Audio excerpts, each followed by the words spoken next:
हमारे इस YouTube channel के सेगमेंट फास्ट न्यूज में आप तमाम का इस्तकबाल है। इस वीडियो में आप देख सकते हैं कम मिनटों में बहुत ज्यादा खबरें। तो आइए शुरू करते हैं वीडियो को और देखते हैं आज की ताजा तरीन खबरें। ज्यादा फोन इस्तेमाल करने पर सास की डांट, हैदराबाद में दुल्हन की खुदकुशी। हैदराबाद में एक खातून ने खुदकुशी कर ली जिसकी 3 महीने पहले शादी हुई थी। 25 साल शिल्पा साकिन भरतनगर बोराबंडा की शादी 3 महीने पहले सिकंदराबाद के रहने वाले पवन से हुई थी। कल खातून ने फांसी ले ली। इब्तदाई इत्तलात के मुताबिक दुल्हन फोन का ज्यादा इस्तेमाल कर रही थी जिस पर उसकी सास ने इसे रोका। इस मसले पर इन दोनों में झगड़ा हुआ और शिल्पा ने अपनी जान दे दी। तेलंगाना में पेंडिंग ट्रैफिक चालानात में रियायत से 15 दिनों में 130 करोड़ रुपए की रकम सरकारी खजाने में हुई जमा।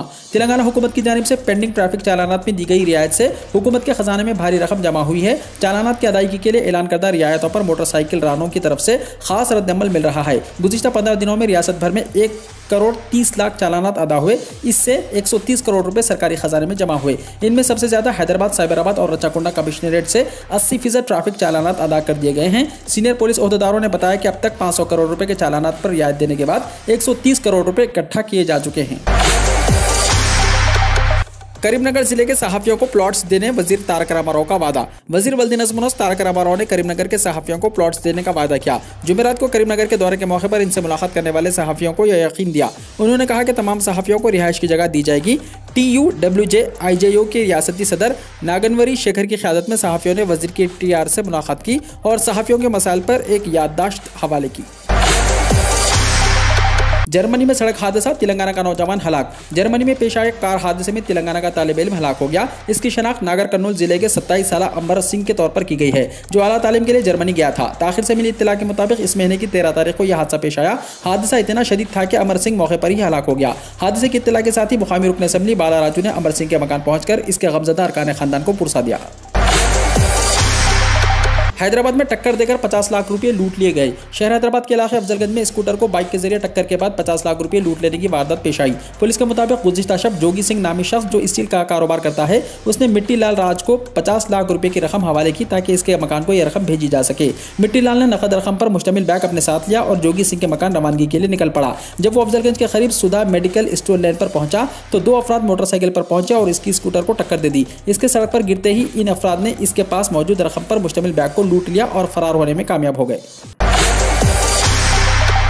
हैदराबाद के महकमे मौसमियात ने खबरदार किया है कि तेलंगाना के कई अजला में जुमेरात और जुमे को गर्मी की लहर का शदीद खतरा है। 2 दिन तक दिन के वक्त ज्यादा से ज्यादा दर्जा हरारत रिकॉर्ड किया जाएगा जिसके पेश नजर लोगों को चौकस रहने का मशवरा दिया गया है। महकमा मौसमियात ने इस सिलसिले में ऑरेंज अलर्ट जारी किया है। रमजान में रात देर गए तक होटलों और दुकानों को खुली रखने की इजाजत। रमजानुल मुबारक के इंतजाम पर वजीरों की हुई मीटिंग। माह रमजानुल मुबारक में रात देर गए तक होटलों और दुकानों को खुली रखने की इजाजत रहेगी। इस सिलसिले में रियासती वज़रा मोहम्मद महमूद अली केशवर और श्रीनिवास यादव ने महकमे पुलिस के आला ओहदेदारों को हिदायत दी है कि वो रमजान में रात में खुली रहने वाली होटलों और दुकानों को बंद करने के लिए दबाव न डालें। हैदराबाद में इन तीनों वज़रा ने पुलिस, GHMC, बरखी और दीगर महकमों के आला ओहदेदारों के साथ रमजान के इंतजाम का जायजा लिया। इजलास में मजलिस के अरकान असम्बली और council, commissioner police Hyderabad CV आनंद, GHMC कमिश्नर लोकेश कुमार भी मौजूद थे। इस मौके पर रियासती वज़रा ने रमजान में बिला वक्फा बरखी सरबराह करने और पानी की किल्लत पैदा न होने देने का मशवरा दिया। मसाजिद और ईदगाहों की मरम्मत और आहक पाशी के कामों को जल्द मुकम्मल करने की हिदायत दी।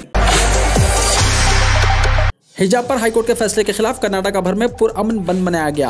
बेंगलुरु, मंगलूर, मैसूर, उडुपी और दीगर शहरों में बंद की तस्वीर आई सामने। हिजाब पर हाईकोर्ट के फैसले के खिलाफ कर्नाटक में पुरअमन बंद बनाया गया। बेंगलुरु, मैसूर, मंगलुरु, उडुपी और दीगर शहरों में मुसलमानों ने रजाकाराना तौर पर अपने अपने कारोबार बंद रखे। होली के पेश नज़र लखनऊ में जुमे की नमाज का वक्त तब्दील। होली के पेश नज़र लखनऊ की मसाजिद में नमाज जुमा के औकात में तब्दीली की गई है। इस्लामिक सेंटर ऑफ इंडिया के मौलाना खालिद रशीद फिरंगी महल्ली की तरफ से जारी करदा एडवाइजरी के मुताबिक मसाजिद में जो नमाजें 12:30 बजे अदा की जाती थी वो अब 1:30 बजे अदा की जाएंगी। इसके साथ साथ लोगों से यह भी अपील की गई है कि वो अपने घरों के करीब मसाजिद में नमाज अदा करें। मौलाना खालिद रशीद फिरंगी महल्ली की जानिब से जारी एडवाइजरी में कहा गया कि होली के दिन अमन व अमान बरकरार रखने के लिए मुस्लिम समाज के लोग दूर की मसाजिद में नमाज पढ़ने के बजाय अपने घर के करीब की मस्जिद में नमाज अदा करें। इसके साथ ही मस्जिदों में नमाज के औकात में भी तब्दीली के लिए दरख्वास्त की गई है। वाज़ेह रहे आमतौर पर दोपहर 1 बजे तक होली का हंगामा रहता है, इसलिए मौलाना ने यह मशवरा दिया कि जुमे की नमाज अपने महल्ले की मसाजिद में अदा की जाए और जुमे की नमाज के औकात में थोड़ा इजाफा कर लिया जाए। निजामुद्दीन मरकज़ की मस्जिद को सिर्फ शब बारात के लिए मुकम्मल खोलने की इजाज़त। दिल्ली हाई कोर्ट ने तबलीगी जमात के निजामुद्दीन मरकज़ की बंगला वाली मस्जिद को शब बारात के लिए मुकम्मल तौर पर दोबारा खोलने की इजाज़त दे दी है। सिंगल जज जस्टिस मनोज कुमार ओहरी ने कहा है कि मस्जिद शब बारात से एक दिन पहले दोपहर 12 बजे खोली जाएगी और मुकामी स्टेशन हाउस ऑफिसर की तरफ से दी गई इजाज़त के मुताबिक अगले दिन शाम 4 बजे बंद कर दी जाएगी। ताहम अदालत ने SHO की जानिब से लगाई गई बहुत सी सख्त शराइत में तरमीम की है। नायब सदर जमहूरिया ने होली के मौके पर कौम को मुबारकबाद दी। होली के मौके पर नायब सदर एम वेंकैया नायडू ने जुमेरात को रंगों के त्यौहार पर हमवतनों को मुबारकबाद देते हुए हर एक की जिंदगी में अमन, हम आहंगी, खुशहाली और खुशी की ख्वाहिश की। नायब सदर जमहूरिया नायडू ने यहाँ जारी अपने मुबारकबादी पैगाम में कहा कि रंगों के त्यौहार होली के पुरमसरत मौके पर मैं हमवतनों को मुबारकबाद और नेक ख्वाहिशात पेश करता हूँ। 5 रियासतों के इंतखाबात में शिकस्त के बाद कांग्रेस में हंगामा। 5 रियासतों के असेंबली इंतखाबात में कांग्रेस की करारी शिकस्त के बाद पार्टी के गैर मुतमईन लीडर ज्यादा फाल हो गए हैं और इन लीडरों ने कांग्रेस की मजबूती के लिए पार्टी क़यादत पर दबाव बनाने की मुहिम तेज कर दी है। ग्रुप 23 के लीडर और हरियाणा के साबिक वज़ीर आला भूपेंद्र सिंह हुड्डा ने इन हलचल के दरमियान जुमेरात को कांग्रेस के साबिक सदर राहुल गांधी के साथ आज उनकी रिहाइशगाह पर मुलाकात की। उत्तर प्रदेश इंतखाबी शिकस्त पर प्रियंका का गौर खौस है जारी। उत्तर प्रदेश की general secretary in charge Priyanka Gandhi हाल ही में रियासती असेंबली इंतखाबात में पार्टी की करारी शिकस्त के ताल्लुक से गुज़िश्ता 3 दिनों से रियासत के सीनियर लीडरों से सलाह मशवरा कर रही हैं और इसी सिलसिले में आज उन्होंने कहा कि उन्होंने उन लीडरों से अलग अलग मुलाकात भी की। पार्टी ज़राए ने बताया कि मोहतरमा गांधी ने मंगल को रियासती कांग्रेस के सीनियर लीडरों के साथ इज्तिमाई तौर पर यहाँ गुरुद्वारा रिकाबगंज वाक़े कांग्रेस वार रूम में मुनक्किदा जायजा मीटिंग में वसी मुशावरत की। मोहतरमा गांधी रियासती कानून साज असेंबली इंतखाबात के नताइज का जायजा लेने के लिए मुनक्किदा मीटिंग के बाद अब सीनियर लीडरों और ओहदेदारों के साथ अलग अलग बातचीत कर रही हैं। शरद यादव जनता दल को फिर से मुत्तहिद करने में मसरूफ, अपनी पार्टी को आरजेडी में करेंगे जम। साबिक मरकजी वजीर शरद यादव अपनी पार्टी लोकतांत्रिक जनता दल का इंजमाम 20 मार्च को रस्मी तौर से आरजेडी यानी राष्ट्रीय जनता दल के साथ करेंगे। मौजूदा सियासी हालात को देखते हुए यह फैसला लिया गया है ताकि बिखरी हुई जनता दल को फिर से मुत्तहिद किया जा सके। जनता दल यू से अलग होकर उन्होंने साल 2018 में अपनी इस पार्टी की तश्कील की थी। इस दरमियान क़यास आराइयाँ हो रही हैं कि इंजमाम के बाद आरजेडी शरद यादव को राज्यसभा भेज सकती है। दरअसल शरद यादव को हाई कोर्ट ने दिल्ली में इन्हें अलाट सरकारी बंगला खाली करने का हुक्म दे दिया है। इसके बाद ही ये क़यास लगाए जा रहे हैं कि शरद यादव आरजेडी से राज्यसभा जा सकते हैं।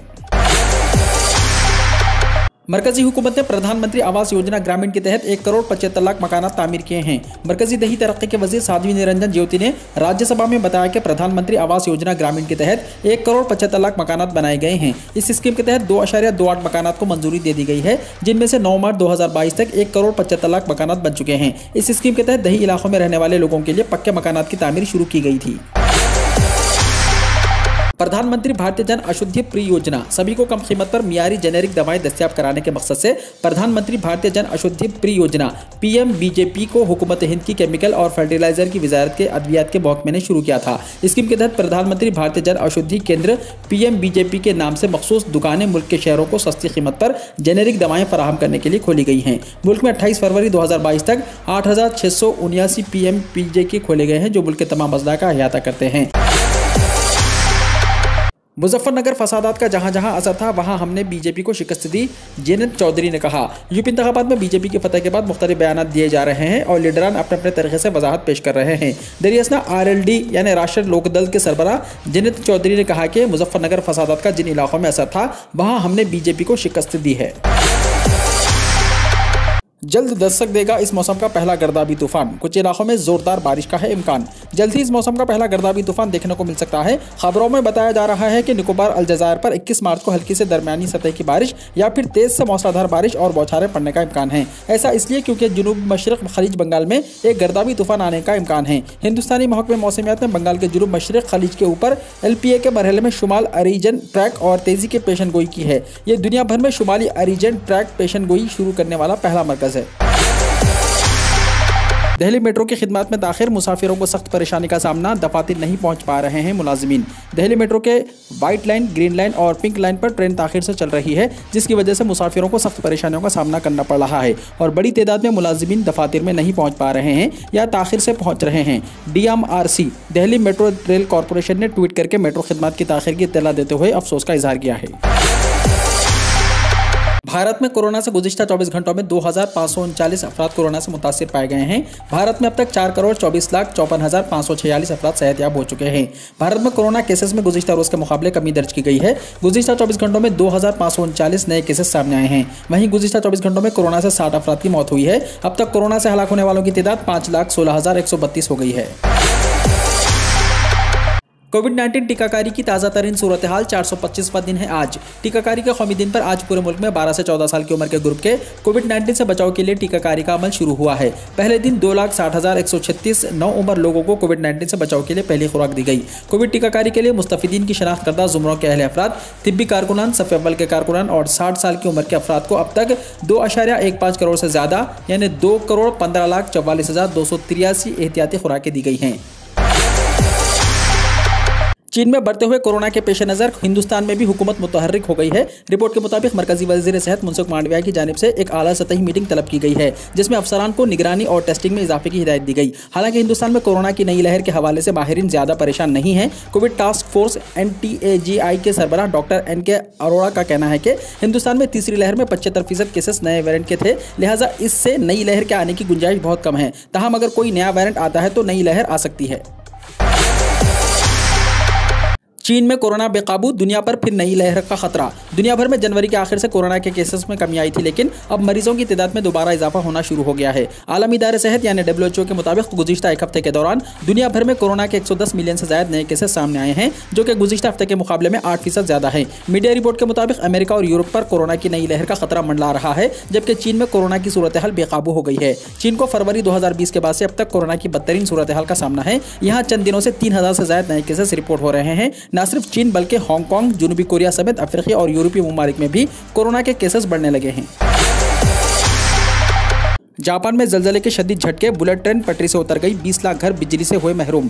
जापान के कई शहरों में गुज़िश्ता रोज़ ज़लज़ले के शदीद झटके महसूस किए गए। ज़लज़ले की वजह से 2 अफराद हलाक जबकि 88 ज़ख्मी हो गए। ज़लज़ले की शिद्दत का अंदाज़ा इस बात से लगाया जा सकता है कि एक बुलेट ट्रेन पटरी से उतर गई। जापान के महकमे मौसमियात ने सुनामी की वार्निंग जारी कर दी है। जापान में आने वाले इस ज़लज़ले की शिद्दत रिक्टर स्केल पर 7.3 दर्ज की गई है और इसका मरकज़ राजधानी टोक्यो से 297 किलोमीटर शुमाल मगरिब में वाक़ था।